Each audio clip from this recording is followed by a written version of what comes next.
Ayan, timing mark ng 6D14. Mitsubishi 6D14. Ayan, ito yun sa injection pump. Ayan. Yan 2.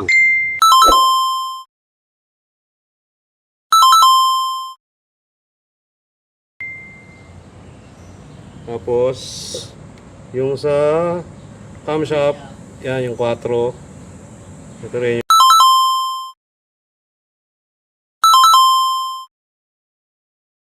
yung 4 din yan eh. Ano.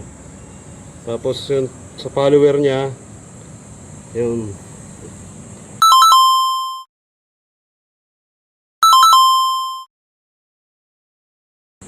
yung 3 din yun. 3 din yun.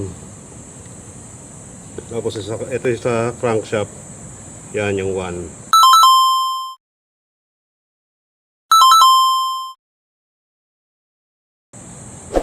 Yung timing mark ng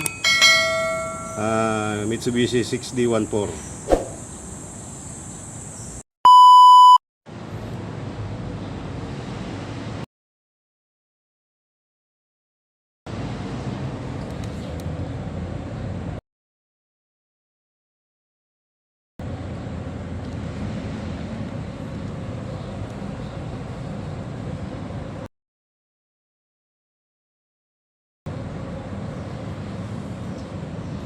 Boy, ilagay mo 4HF Mitsubishi.